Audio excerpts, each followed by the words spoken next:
नमस्कार साथियों, आज हम लोग बिहार सामान्य परिचय एक बार हम देखेंगे। ठीक है। और कैसे हमारे बिहार बना, बिहार शब्द से कैसे बिहार बना, आज हम इसकी थोड़ा हम चर्चा कर लेते हैं। जैसे में कि हमारे राज्य का नाम बिहार है। क्या बच्चों, राज्य का नाम बिहार। आज इसी के बारे में जानना है। नामकरण जो हुआ है बच्चों बिहार का, कि बौद्ध काल में मगध का क्षेत्र पवित्र बौद्ध स्थलों, मठों, शिक्षणों, केंद्रों आदि के लिए प्रसिद्ध था। तत्कालीन समय में बौद्ध स्थलों के दर्शन करने की परंपरा थी। मतलब बौद्ध स्थलों के जो दर्शन करने की परंपरा थी वो प्राचीन काल से ही चली आ रही। ठीक है।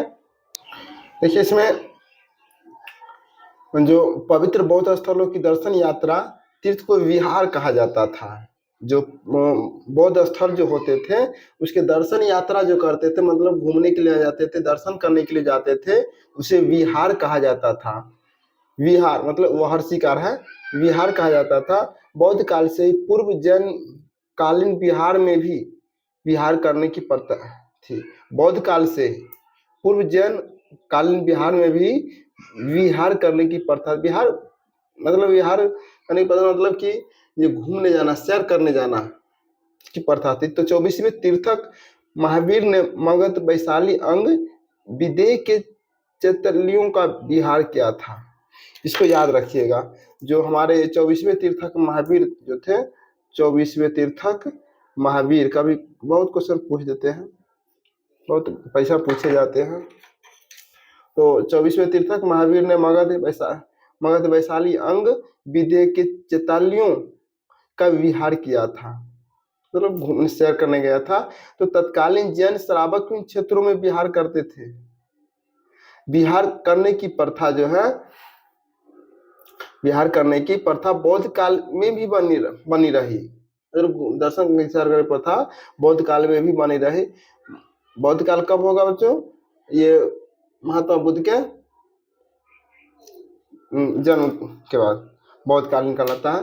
आज जहाँ विहार शरीफ है वहाँ 8वीं शताब्दी में पाल वंशीय मगध सम्राट गोपाल द्वारा उदंतपुरी विश्वविद्यालय की स्थापना की गई थी। यह विश्वविद्यालय नालंदा विश्वविद्यालय की तरह ही एक प्रमुख शिक्षण केंद्र था। जो उदंतपुरी विश्वविद्यालय की जो किसी सम्राट अशोक की स्थापना की गई थी, इसको देख लीजिएगा बच्चों। ठीक है। तो 12वीं शताब्दी के अंत में लगभग 1198 में बख्तियारुद्दीन इब्न बख्तियार खिलजी के पुत्र मोहम्मद ने उदंतपुरी दुर्ग, हिसार बिहार का था, से उदंतपुरी विश्वविद्यालय सहित सभी बौद्ध एवं जैन स्थलों, मठों, चैतालियों, संघारामों आदि को तहस नहस करते हुए पूरे क्षेत्र पर अधिकार कर लिया था। क्षेत्र तीर्थंकर महावीर और गौतम बुद्ध की कर्मस्थली भी रही है। जो हमारे गौतम बुद्ध और महावीर थे उनके कर्मस्थल है। क्या ना, हमारे बिहार का जो गठन कैसे हुआ है उसको मैं एक बार एक झलक देख लेते हैं। आधुनिक बिहार राज्य का गठन मुगल की शासन व्यवस्था जब अंग्रेजों के ईस्ट इंडिया कंपनी के हाथ में चली गई, तब कंपनी सरकार ने अपनी पकड़ मजबूत करने के लिए बिहार, बंगाल तथा उड़ीसा को मिलाकर एक संयुक्त प्रांत का गठन किया गया। मतलब ये बंगाल, बिहार, बंगाल तथा उड़ीसा को मिलाकर संयुक्त राज्य, मतलब तीनों को मिलाकर जो है एक राज्य बनाया गया, गठन किया गया, और कलकत्ता देश को राजधानी बनाया गया था। ठीक है ना। ये मुगल काल शासन जो थे, मुगल काल के शासक बहादुर शाह जफर जो थे, उनके शासन जो जब उनके गद्दी पर तो अंग्रेज के ईस्ट इंडिया कंपनी हाथ में चले गए थे उनके शासन, मुगल काल का शासन। इतिहास जब पढ़िएगा तो जानकारी मिल जाएगी। तो उस समय जब बिहार, बंगाल तथा उड़ीसा को मिलाकर एक संयुक्त प्रांत का गठन किया गया और कलकत्ता देश को राजधानी बनाया गया, मतलब पूरे भारत की राजधानी कहाँ बनाया गया? कलकत्ता। तो इसमें क्या है कि इससे बिहार में समाजवादी पसंद बंगालियों का वर्चस्व स्थापित हो गया। मतलब बिहार में समाजवादी पसंद बंगाली जो थे उन पर बिहार पर मतलब कि वर्चस्व हो गया, वे बिहारियों के प्रति भेदभाव बरतने लगे, जिससे शिक्षित बिहारियों में प्रतिक्रिया हुई। बिहार बिहार बिहारियों का है की भावना प्रबल उठी। मतलब नारा लगा कि बिहार बिहारियों का है, मतलब किसी और का नहीं है। नहीं बोलना चाहिए था। मतलब ये बिहार जो है बिहारियों का है, ये भावना प्रबल उठा। और बिहार को बंगाल से अलग करने संबंधी आंदोलन भी शुरू हो गया था। बिहार से बंगाल को अलग करने की प्रबल जो था वो शुरू हो गया था।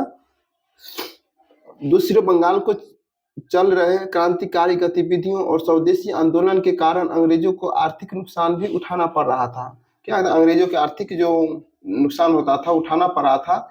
बंगाली हिंदुओं को चोट करने के लिए सांप्रदायिक आधार पर बंगाल का विभाजन बंग भंग के द्वारा भी 1905 में कर दिया था। बंगाल विभाजन कब हुआ था? 1905 में कर दिया गया था।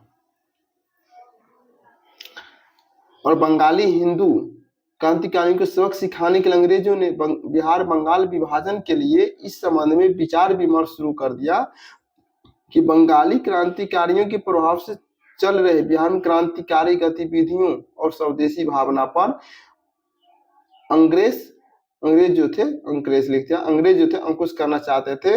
तब 12 दिसंबर 1911 ईस्वी को, ये डेट याद रखिए, बहुत इंपोर्टेंट डेट है।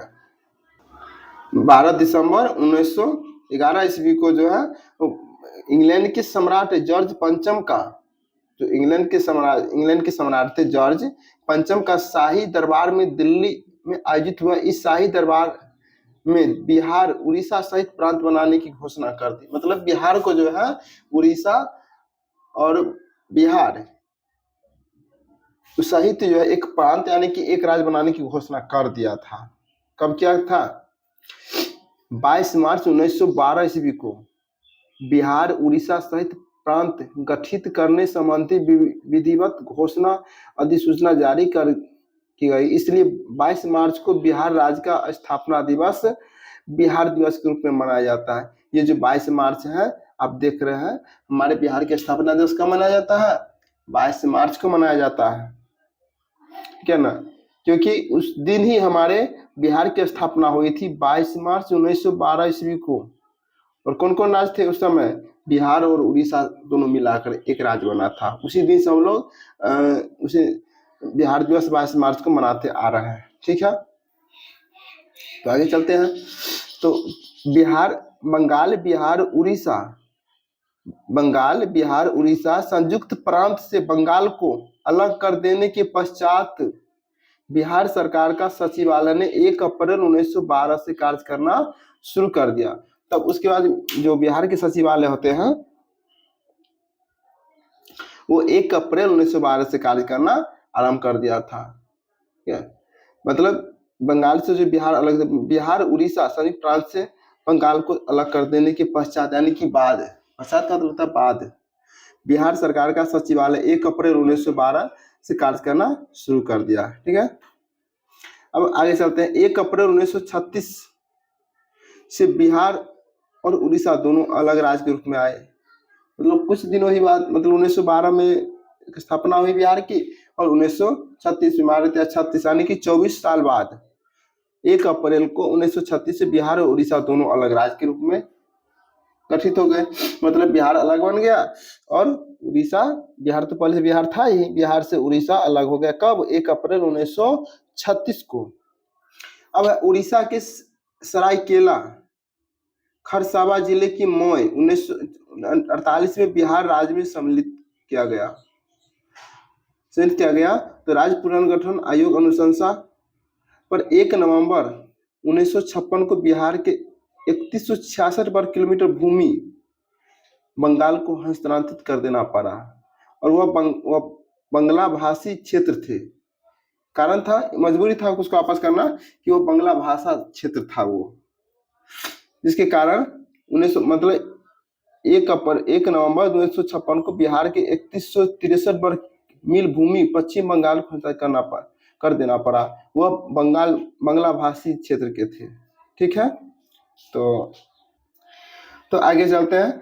तो वो 3166 वर्ग किलोमीटर जो है उसको बंगाल को वापस करना पड़ा क्योंकि बांग्ला भाषा थी, जिसमें धनबाद के 4 थाना को छोड़कर संपूर्ण पुरुलिया जिला, मानभूम के 4 थाना के पूर्वी भाग और इस्लामपुर और किशनगंज का पूर्वी भाग, ये हर साथ आबादी थी, जिसमें 14,46,385 आबादी थी। और ये किसको वापस करना पड़ा?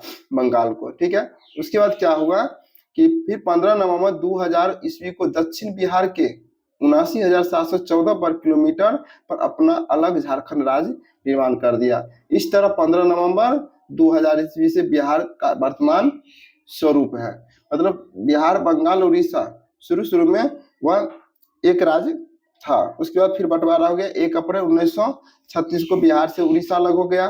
15 नवंबर 2000 ईस्वी को बिहार से झारखंड अलग हो गया। अब ये वर्तमान स्वरूप है। ठीक है, तो थोड़ा एक नजर इसको अपने स्वरूप को देख लेते हैं।